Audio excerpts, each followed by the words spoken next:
এই ২৩তম ভিডিওয়ে আমরা আলোচনা করব মহাশ্বেতা দেবীর ভাত গল্পের দ্বিতীয় পর্ব। আগের ভিডিওতে আমরা জেনেছি উৎসব নাইয়ার কথা। এই উৎসব নাইয়া কাঠ কাটতে গেছে কলকাতার বড় বাড়িতে, যেখানে বাসিনী কাজ করে। এদিকে মাতলার জলের ঝড়ঝাপটাতে উৎসব নাইয়া সমস্ত কিছু হারিয়ে ফেলে বাসিনীর সঙ্গে কলকাতায় চলে যেতে চায়। ঝড় জলে কার কি হলো, মা ভাই বোন আছে না গেছে দেখতে, বাসিনী আসতে পারেনি। তার বোন আর ভাস কলকাতায় যাচ্ছিল। ওরা কিছুকাল ঠিকই কাজ করবে। উৎসব আগেও গিয়েছিল একবার। বাসিনী যেখানে কাজ করে সে ঘর বাড়ি দেখছিল বাইরে থেকে। বাড়িতে ঠাকুর দালান আছে। মন্দিরের মাথায় পেতলের ত্রিশূলটা দেখেছিল। বাসিনীর মনিব বাড়িতে হেলা ঢেলা ভাত, এ গল্প গ্রামে সবাই শুনেছে। উৎসবের হঠাৎ মনে হয় কলকাতা গিয়ে খেয়ে মেখে আসি। কেন মনে হয়েছিল তা সে বলতে পারে না। উপসে এক রাতে বউ ছেলে মেয়ে ঘরদোর হারিয়ে সে যেন কেমন হয়ে যাচ্ছিল। মাথার ভেতরটা ঝিমঝিম করে, কোনো কথা গুছিয়ে ভাবতে পারে না। খুব ভাবে সে, না না, এইবার গুছিয়ে ভাবতে হচ্ছে। কি যে হলো তা এখনো দিশে হচ্ছে না তেমন। ভাবতে গেলেই তার প্রথমে মনে হয় ধানের গাছ আসার আগেই ধান গাছ থেকে সবুজ রং চলে যেতে থাকে। কার্তিক মাসে ধান খড় হয়ে গেল। তা দেখে উৎসব মাথায় হাত দিয়েছিল। সতীশ মিস্ত্রির হরকুল পাটনায় মোটা ৩ ধানে মড়ক। উৎসব তো সতীশের কাজ করেই কমাস বেঁচেছিল। ও উৎসব, মনিবের ধান যায় তো তুই কাঁদিস কেন? কাঁদবো না সাধনবাবু, কাঁদবো না। লক্ষ্মী না আসতেই সেধে ভাসান যাচ্ছে, তা কাঁদবো না এতটুকু? আমরা খাবো কি? অর্থাৎ ঝড় জলে দুর্ভিক্ষে বাসিনীর ভাই বোন মারা গেছে না আছে সেটা দেখতে আসতে পারেনি। অন্যদিকে তার বোন আর ভাজ কলকাতা যাচ্ছিল। প্রথমে তারা ঠিকই কাজ করবে। উৎসবও আগে গিয়েছিল একবার কলকাতায়। বাসিনী যেখানে কাজ করে সে বাড়িটাও দেখে এসেছিল। বাড়িতে ঠাকুর দালান মন্দির আছে, পিতলের ত্রিশূলটা সে দেখে এসেছিল। বাসিনীর মনিব বাড়িতে অনেক ভাত থাকে। এই গল্প গ্রামের সবাই শুনেছে। উৎসব ভেবেছিল সেই কলকাতায় গিয়ে সে খেয়ে মেখে আসুক। কেন মনে হয়েছিল সে বলতে পারবে না, কিন্তু মনে হয়েছে উপসে থেকে এক রাতে বউ ছেলে মেয়ে ঘরদোর হারিয়ে যেন সে পাগল হয়ে যাচ্ছে। মাথা তার ঝিমঝিম করছে। সে খুব ভাবে, কিন্তু গুছিয়ে ভাবতে পারছে না। এখনো সে দিশা করতে পারছে না। প্রথমে যখন ভাবতে বসে তখনই মনে হয় ধান গাছের সবুজ রং যেন তা চলে যাচ্ছে। কার্তিক মাসেই যেন ধান খড় হয়ে যাচ্ছে। যে সতীশ মিস্ত্রির জমিতে কাজ করে, তার হরকুল পাটনায় মোটা ৩ ধানেও মড়ক লেগে গেছে। তার জন্য উৎসব নাইয়া কান্নাও করেছে। তা গুছিয়ে চিন্তা করতে বসলে আগে মনে হয় ধান খেতে আগুন লাগার কথা। তারপরে মনে পড়ে যে রাতে ঝড় হয় সেই সন্ধে অনেক বাদে সে পেট ভরে খেয়েছিল। এই এত হিঞ্চে সেদ্ধ আর এত গুগলি সেদ্ধ নুন আর লঙ্কা পোড়া দিয়ে। দিনটা এমন ছিল যে সেদিন গ্রামের সকল উৎসবরা ভরা পেট খেয়েছিল। খেতে খেতে চন্নুনির মা বলেছিল, দেবতার গতিক ভালো নয় কো, লৌকো নেই ঝাড়া বেড়েছে বুঝি, বা বোট মারা পড়ে। এ কথাটাও বেশ মনে পড়ে। তারপরেই মনে পড়ে মাছ খুঁটিটা সে মাটির দিকে ঠেলে ধরেছে। মা বসুমতী যেমন সে খুঁটি রাখতে চাইলে উগরে ফেলে দেবে। ভগবান ভগবান ভগবান। তারপর বিদ্যুৎ চমকে ক্ষণিক আলোয় দেখা মাতলার সফেন জল ছুটে আসছে। ব্যাস সব খোলামেলা একাকার। তারপর থেকে কি হলো? কোথায় গেল সব? তুমি কোথায়, আমি কোথায়? উৎসব নাইয়া পিং হরিচরণ নাইয়া। কাগজ সহ কৌটোটি কোথায়? বড় সুন্দর কৌটোখানি গো। চন্নুনীদের যদি রেখে যেত ভগবান, তাহলে উৎসবের বুকে শত হাতির বল থাকতো আজ। তাহলে সে কৌটো নিয়ে সবাই ভিক্ষে বেরোতো। সতীশবাবুর নাতি ফুট খায়, উৎসব কৌটোটো চেয়ে এনেছিল। অমন কৌটো থাকলে দরকার, এক মুঠো ফুটিয়ে নিয়ে যায়। চমৎকার কৌটো। কি হলো? হাত চালাও বাছা, ওদিকে শুচ্ছে কর্তা, হোমযজ্ঞ হবে, তা কাঠগুলো দাঁড়িয়ে দেখছো? বড় পিসিমা খনখনিয়ে ওঠে। অর্থাৎ এতক্ষণে যে বিপদের পড়ে উৎসব এই কলকাতায় এসেছে, তার বিপদের কথা ভাবতে ভাবতে যেন কোথায় হারিয়ে গিয়েছে। হঠাৎ করে বড় পিসিমা তার দিকে খনখনিয়ে উঠে বলে, এ কাঠগুলো কাটতে হবে, ওইদিকে যজ্ঞ শুরু হয়ে যাচ্ছে। বড় খিদে লেগেছে মা গো। ও বড় পিসিমাকে সে খিদের কথা জানায়। এই গো শোনো কোথা, ভাত নামলেও খাওয়া নেই এখন। তান্ত্রিকের নতুন বিধান হলো, সর্বস্ব বেঁধে রাখো, হোম হলে খেও। তুমি হাত চালাও। উৎসব আবার কাঠ কাটতে থাকে। প্রত্যেকটি কাঠ 1.5 হাত লম্বা হবে। ধারালো কাটারিটি সে তোলে আর নামায়। ফুটন্ত ভাতের গন্ধ তাকে বড় তোলা করে। এদিক ওদিক চেয়ে বাসিনী ঝুড়ি বোঝাই শাক নিয়ে উঠোনে ধুতে আসে। ঝপ করে একটা ঠোঙ্গা তার হাতে দিয়ে বলে, ছাতু খেয়ে জল খেয়ে এসো রাস্তার কল থেকে। দেরি করো না মোটে, এই পিশাচের বাড়ি কেমন তা জানোনি দাদা, গরিবের গতরেরা সস্তা দেখে। এদিকে উৎসব বাসিনীর কাছে চাল চেয়েছিল, ভাত চেয়েছিল, কিন্তু কোনোটাই সে দিতে পারেনি। অবশেষে সে এক ঠোঙ্গা ছাতু দিয়েছে, রাস্তার ধারে গিয়ে জল খেয়ে আসতে বলেছে। কে মরতে বসেছে? হ্যাঁ বাসিনী, তেকেলে বুড়ো, বাড়ির কর্তা মরবে নে। ওই যে হোমের যোগান দিচ্ছে, ওই মুটকি ওনার খাস ঝি। কর্তা মলে পরে ওকে 7 নাতি ও 7 নাতি না মেরেছি তো আমি বাসিনী নই। তেকেলে বুড়ো মরছে তার ঝন্নি হোম। ছাতু কটি নিয়ে উৎসব বেরিয়ে যায়। বাপরে, এত তরকারি, এত চাল, এত মাছ, এ একটি যজ্ঞী বটে। সব নাকি বাদার দৌলতে। সে কোন বাদা? উৎসবের বাদায় শুধু গুগলি, গেরি, কচু শাক, শুষ্নো শাক। উৎসব ছাতুটুকু একটু খায়, মিষ্টির দোকানে ভার চেয়ে নিয়ে জল খায়। ছাতু নাকি পেটে পড়লে ফুলে ফেঁপে ওঠে। তাই হোক, পেটের গরব ভরুক, কিন্তু সাগরে শিশির পড়ে। উৎসব টের পায় না কিছু, সে আবার ফিরে আসে। অর্থাৎ ছাতুটুকু তার পেটে পড়ার সঙ্গে সঙ্গে যেন সাগরে শিশির পড়ার মতো হয়েছে। কারণ এতদিন ধরে সে না খেয়ে আছে, সেই খিদে ছাতুটুকু কোনোই কাজ হয় না। তবু সে ভাবে পেটে পড়লে যদি ফুলে উঠে। কোথা গেছিল?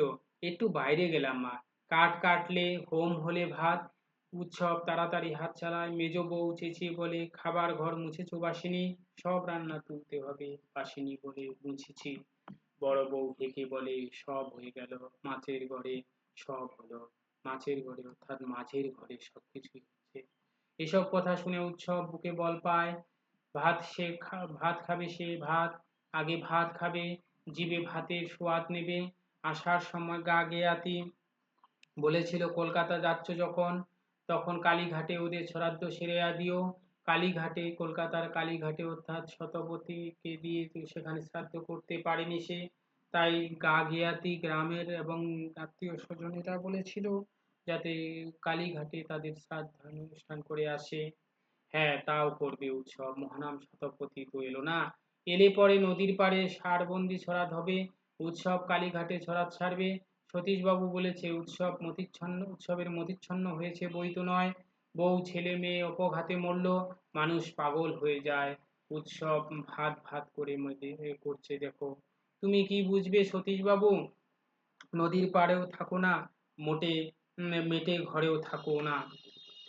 পাকা ঘর কি ঝড় জলে পড়ে। তোমার ধান চাল পাকা ঘরে রেখেছো, চোর ডাকাত নেবে না। দেশ জোড়া দুর্যোগেও তোমার ঘরে রান্না হয়। ভাত খেতে দিলে না উৎসবকে। তোকে একলা দিলে চলবে, তালেই পালে পালে পঙ্গপাল জুটবে নে। এ হলো ভগবানের মার, এর চোট থেকে তোকে বাঁচাতে পারি। তা তুমি ভাত দিলে না, দেশে ভাত নেই, সেই যে পোকায় ধান নষ্ট, সেই হতেই তো উৎসবের আধ পেটা সিকি পেটা বসে শুরু। পেটে ভাত নেই বলে উৎসবও প্রেত হয়ে আছে, ভাত খেলে সে মানুষ হবে। তখন বউ ছেলে মেয়ের জন্যে কাঁদবে, তখনই উৎসব প্রেত হয়ে গেছে, মানুষ থাকলেও ঠিকই বুঝতো এ জলের টানে মানুষ ভেসে গেছে। কত গরু মোষ ভেসে গেল, চন্নুনির মা তো কোন ছাড়।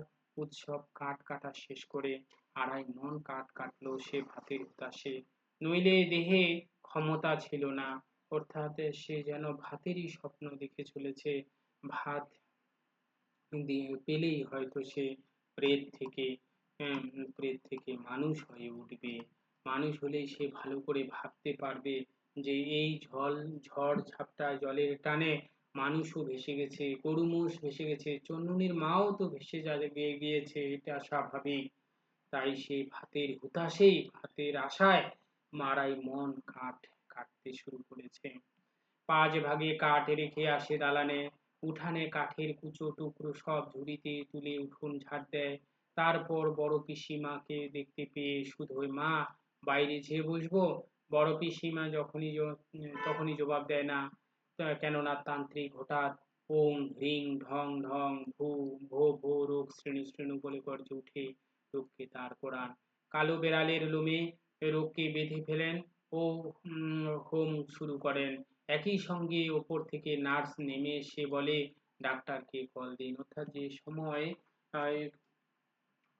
তান্ত্রিক ওং হ্রিং ঢং ঢং ভো ভো রোগ শ্রেণু শ্রেণু বলে গর্জে উঠে, ঠিক ওই সময়ে নার্স ডাক্তারকে ডাক দেওয়ার কথা বলে। অর্থাৎ বড় কর্তা সেদিকে মারা গিয়েছে। বড় মেজ ছোট ঘুম ভাঙ্গা চোখে বিরস মুখে হোমের ঘর থেকে বেরিয়ে যায়। বাসিনী উৎসবকে বলে, তুমি ঝেয়ে বাইরে বসো দাদা, না মন্তর বললে বটে। যেমন হাকুর পারলে অমনি কর্তা টান নিলে কর্তার দেহ থেকে ব্যাধিটা হেঁচড় পেঁচড় করে বেরিয়ে এলো। চান করবে তো করে নাও কেন? এখন চান করবো নে, মাথায় জল পড়লে পেট মানতে চায় নে মোটে। বাইরে এসে উৎসব শিব মন্দিরের চাতালে বসে। কেমন মন্দির কেমন চাতাল, বাপরে, এসব নাকি বাদার দৌলতে। সে বাদাটা কোথায় থাকে? ভাত তো খায়নি উৎসব অনেকদিন, ভাত খেয়ে দেহে শক্তি পেলে উৎসব সেই বাদাটা খুঁজে বের করবে। উৎসবের মতো আরো কত লোক আছে দেশে, তাদেরও বলবে। অর্থাৎ উৎসব কাঠ কেটে রেখে যখন চাতালের শিব মন্দিরের চাতালে এসে বসেছে, তখন সেখানে চাতালের পরিমাণ ও বসার জায়গা দেখে অবাক হয়ে গেছে। সে ভেবেছে এই সব কিছু বাদার দৌলতে হয়েছে, সে বাদাটা খুঁজে নেবে। বাদা মানে হচ্ছে জলাভূমি, যে জলাভূমি থেকে সাধারণত বা স্যাঁতসেঁতে ভূমি থেকে এই ধানগুলো আসে, যার দৌলতে এই বড় কর্তা তাদের দালান চাতাল বানিয়েছে। সেটার খোঁজ করবে এবং দেশের লোককেও গিয়ে জানাবে। মন্দিরের চাতালে বসে তাস পেটে তিনটি ছেলে, তারা বলে, বুড়োকে বাঁচিয়ে তুলতে হোম হচ্ছে, ফালতু কি ফালতু, বেঁচে থেকে ও কতদিন জীবন পাবে? 100, যত সব ফালতু। উৎসব চোখ বুজে, এমন যজ্ঞের পরেও বুড়ো কর্তা বেশি দিন বাঁচবে না। কি কাণ্ড, মাতলা নদী যদি সে রাতে পাগল হয়ে মাতনে উঠে না আসে, তো উৎসবের বউ চন্নুনি ছোট খোকা অনেক দিন বাঁচে। উৎসবের চোখের জল কোলে গোড়ায়, ভাত খাবে আজ, সেই আশাতেই প্রেত উৎসব মানুষ হয়ে গেল নাকি। বড় ছেলে ছোট ছেলের খোকার কথা মনে হতে চোখে জল এলো হঠাৎ। ভাতই সব, অন্নই লক্ষ্মী। ঠাকমা বলতো রন্ন হলো মা লক্ষ্মী।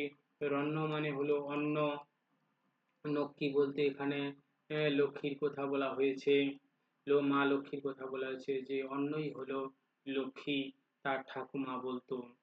আমাদের সুদর্শ বাবু, হ্যাঁ হ্যাঁ, আবাদ থেকে আসতেছি বাবু। আবাদ মানে সেই বাদার অঞ্চল থেকে যেখানে ধান চাষ করা হয়ে থাকে। ঝড়ে জলে সব সর্বনাশ হয়ে গেছে, ঘরের মানুষও। ও, তাস পিটানো ছেলেগুলি অস্বস্তিতে পড়ে। বয়স্ক ছেলেটি বলে, ঠিক আছে ভাই, ঘুমো, এসো। উৎসব সত্যি সত্যি ঘুমিয়ে পড়ে, ঘুমিয়েই থাকে সে অনেকক্ষণ অনেকক্ষণ। অবশেষে কার পায়ে ধাক্কা খেয়ে ঘুম ভাঙে তার। ইস, এ যে সাজবেলা গো, কিন্তু তাকে ঠেলা দিচ্ছে কেন লোকটা? ওঠ ওঠ, কে তুমি বাবু? আমি চুরির মতলবে পড়ে আছো? না বাবু, এই বাড়িতে কাজ করতেছিলাম। ওঠ ওঠ। উৎসব উঠে পড়ে। তারপর সে অত্যন্ত ঘাবড়ে যায়। রাস্তায় বেশ কয়েকটি গাড়ি, লোকের ছোট ছোট জটলা। কি হয়েছে বাবু? অর্থাৎ ঘুমিয়ে ঘুমের চোটে সে সন্ধ্যা করে দিয়েছে এবং হঠাৎ করে পায়ের ধাক্কায় সে উঠে দেখে চারিদিকে জটলা বাজে বেঁধেছে। কেন বেঁধেছে সেটা সে জানতে চায়। কেউ তার কোথায় জবাব দেয় না। উৎসব বাড়িতে ঢুকতেই বড় পিসিমা বিলাপ শোনে, তোমার ছোট বেয়াই কি ডাকাতে সন্ন্যাসী আনলে গো দাদা? যজ্ঞী হলো আর তুমি মরলে। ও দাদা, তুমি যে 82-তে যাবে তা কে জানতো বলো গো? তোমার 98 বছর বেঁচে থাকার কথা। অর্থাৎ সেখানে পিসিমা বাড়ি বাড়ি বিলাপ করছে, কান্নাকাটি করে চলেছে। বাসিনীকে দেখতে পায় না উৎসব, খুব তবে খুব কর্মব্যস্ত দেখে। কীর্তন না এলে বেরোনো নেই। কে যেন বলে, কীর্তন কি বলছিস বড় খোকা? বোনরা দিদিরা আসুক। বড় পিসিমা বলেন, চন্দন বাক্স কেউ খাটের টাকা এনেছে, কে নিয়েছে? বাগবাজারে ফোন করেছো? অর্থাৎ বাগবাজার থেকে খাট আনতে পাঠানো হয়েছে। ফর্দটা দেখে দাও দেখি কেউ। খই ফুল ধুতি সব বস্তা উৎসব পাঁচিলের গায়ে সিটিয়ে লেপ্টে দাঁড়িয়ে থাকে। কত যে সময় যায়, কত কি যে হতে থাকে। মস্ত খাট আসে, রাতে রাতে বের করতে হবে, রাতে রাতে কাজ সারতে হবে, নইলে দোষ লাগবে। অর্থাৎ বড় কর্তার মৃতদেহকে রাতে রাতেই বের করতে হবে। অনেক তোড়জোড় হয়, মেয়েরা বসে কাঁদে। হোমযজ্ঞ করেও বুড়ো কর্তার প্রাণটা যে রইল না। তাতে তান্ত্রিককে এতটুকু কুণ্ঠিত দেখা যায় না। তিনি লাইন করে ফেলেন তার। ফলে বড় পিসিমা চেঁচিয়ে বলতে থাকেন, 3 ছেলে হোম ছেড়ে উঠে গেল যে। অর্থাৎ 3 ছেলে হোম থেকে উঠে যাওয়ার কারণে হয়তো তার প্রাণটা চলে গেল, এমনটাও সে সন্দেহ প্রকাশ করেছে। এসব কাজে বিঘ্নি পড়লে রক্ষে আছে, এ কথা আলোচনায় খুব সরগর হয় বাড়ি। শোকের কোনো ব্যাপার থাকে না। বাড়ির উনুনই জ্বলবে না, রাস্তার দোকান থেকে চা আসতে থাকে। অবশেষে রাত 1টার পর বুড়ো কর্তা বোম্বাই খাটে শুয়ে এসে নাচতে নাচতে চলে যান। পেশাদারি দক্ষ শববাহকরা আধা দৌড় দেয়, ফলে কীর্তন দলও দৌড়াতে বাধ্য হয়। বড় পিসিমা বলেন, বাসিনী সর্বস্ব রান্নাপথে ঠেলে দিয়ে দিকে যায়। ঘরদোর মুক্ত করো সব। বউরা যাও না, দাঁড়িয়ে বা রইলে কেন? উৎসব মাথার মধ্যে যে মেঘ চাল ছিল তা সরে যায়। সে বুঝতে পারে সব ভাত ওরা পথে ফেলে দিতে যাচ্ছে। বাসিনী বলে, ধর দেখি দাদা, এই যে ধরি। উৎসবের মাথায় এখন বুদ্ধি স্থির, সে জানে সে কি করবে। আমাকে দে ভারীটা। মোটা চালের ভাতের বড় ডেচকি নিয়ে সে বলে, দূরে ফেলে দিয়ে আসি। হ্যাঁ হ্যাঁ, নয়তো পুকুরে ছেটাবে সকালে। কাকে কাকে কাকে ঠোক দিবে, বামুন বলে। বেরিয়ে এসে উৎসব হনহনিয়ে হাঁটতে থাকে। খানিক হেঁটে সে আধা দৌড় মারে। ভাত, বাদার ভাত তার হাতে এখন, পথে ঠেলে দেবে, কাক কুঁকড়ে খাবে। দাদা, ত্রস্ত বাসিনী প্রায় ছুটে আসে। অসুচ বাড়ির ভাত খেতে নেই দাদা, খেতে নেই, তুমিও ছে বামুন হয়েছ। ও দাদা, বাগ্যতা করি। উৎসব ফিরে দাঁড়ায়, তার চোখ এখন বাদার কামটের হিংস্র। দাঁতগুলো বের করে সে কামটের মতো হিংস্র ভঙ্গি করে। বাসিনী থমকে দাঁড়ায়। অর্থাৎ অশৌচ হওয়ার ফলে এই 5 রকমের যে ভাতগুলো রান্না করা হয়েছে সেগুলো রাস্তায় ফেলে দিতে চাচ্ছে।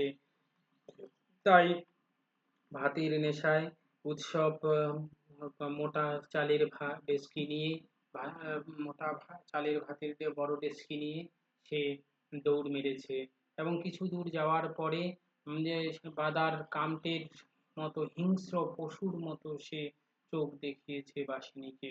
দাঁতগুলোও যেন সেই কড়মড় করে হিংস্র ভঙ্গিতে দেখিয়েছে। এই জন্য বাসিনী থমকে দাঁড়িয়েছে তার ভাব দেখে। উৎসব দৌড়াতে থাকে। প্রায় এক নিঃশ্বাসে সে স্টেশনে চলে যায়। বসে ও খাবল খাবল ভাত খায়। ভাতে হাত ঢুকিয়ে দিতে সে যেন স্বর্গসুখ পায় ভাতের স্পর্শে। চন্ননীর মা কখনো তাকে এমন সুখ দিতে পারেনি। খেতে খেতে তার যে কি হয়, মুখ ডুবিয়ে দিয়ে খায় ভাত, শুধু ভাত, বাদার ভাত। বাদার ভাত খেলে তবে সে আসল বাদাটার খোঁজ পেয়ে যাবে একদিন। অর্থাৎ সে ভাত পেয়ে, এতদিন পরে ভাত পেয়ে যেন স্বর্গ সুখ খুঁজে পেয়েছে। সেই সুখে যেন চন্দ্রনীর মাকেও খুঁজতে চেয়েছে, তাকেও খাওয়াতে চেয়েছে। আছে আরেকটা বাদা, সেই বাদাটার খোঁজ নিতে চেয়েছে। সে বাদার খোঁজ নির্ঘাত পাবে উৎসব, কারণ ভাত খেয়ে শরীরে বল করে সেই বাদার খোঁজে বেরিয়ে পড়বে। আরও ভাত খেয়ে নি চন্দ্রনী রে, তুইও খা, চন্দ্রনীর মা খাও, ছোট খোকা খা, আমার মধ্যে বসে তোরাও খা। আহ, এবার জল খাই জল, তারপর আরো ভাত। ভোরের ট্রেনে চেপে বসে সোজা ক্যানিং যাচ্ছি, ভাত পেটে পড়েছে, এখন ঝাঁঝি ঝে ক্যানিং হয়ে দেশ ঘরে যেতে। অর্থাৎ সে ট্রেনে যাবে ভোরে, ঝাঁঝি হয়ে ক্যানিং এ গিয়ে সে দেশ ঘরে পৌঁছে যাবে। উৎসব হাঁড়িটা জাপটে কানায় মাথা শুইয়ে ঘুমিয়ে পড়ে। অর্থাৎ সেই দেশকির মাথায় দেশকির কানায় মাথা রেখে ঘুমিয়ে পড়েছে। পিতলের ডেস্কি চুরি করার অপরাধে সকালে লোকজন উৎসবকে সেখানেই ধরে ফেলে। পেটে ভাতের ভার নিয়ে উৎসব ঘুমিয়েছিল, ঘুম তার ভাঙেনি। মারতে মারতে উৎসবকে ওরা থানায় নিয়ে যায়। আসল বাদাটার খোঁজ করা হয় না আর উৎসবে। সে বাদাটা বড় বাড়িতে থেকে যায় অচল হয়ে, সে বাদাটা বড় বাড়িতে অচল হয়ে যায়।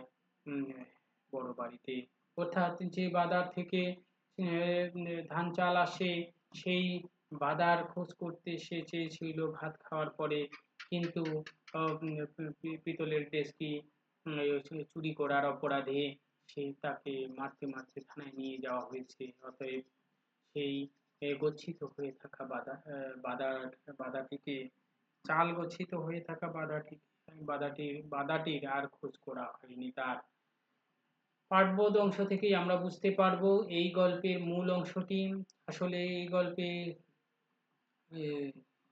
লেখিকা কি বলতে চেয়েছে, মানুষের মৌলিক অধিকারগুলির মধ্যে একটি হচ্ছে খাদ্য। অতএব অবশ্যই এটি সঠিক যে মানুষের মৌলিক অধিকারগুলোর মধ্যে একটি হচ্ছে খাদ্যের ব্যবস্থা। খিদের জ্বালা মানুষকে আর মানুষের পর্যায়ে রাখে না, অবশ্যই মানুষকে পশুত্বে পরিণত করে দেয়। এ গল্পের মধ্যে দরিদ্রের ক্ষুধার চেয়ে জ্বালা প্রকাশিত হয়েছে, সে সম্পর্কে ছাত্রছাত্রীদের পরিচয় করিয়ে দেওয়া আবশ্যক। অর্থাৎ উৎসব নাইয়ার খিদের বর্ণনাই এই গল্পের মূল বিষয়। তার খিদের পরিপ্রেক্ষিতে তার যে পরিণতি এবং পরিবর্তন হয়েছে, সেটি ছাত্রছাত্রীদের জানানোর জন্য এই গল্পটি পাঠ্যে অন্তর্ভুক্ত করা হয়েছে। আমরা সম্পূর্ণ গল্পের পরিশেষে বলতে পারি, উৎসব নাইয়ার খিদের বর্ণনাই এই গল্পের মূল বিষয়। আশা করি গল্পটি প্রত্যেকেরই ক্লিয়ার হয়েছে, কিছুটা হলেও সমৃদ্ধ হতে পেরেছ। ধন্যবাদ সবাইকে।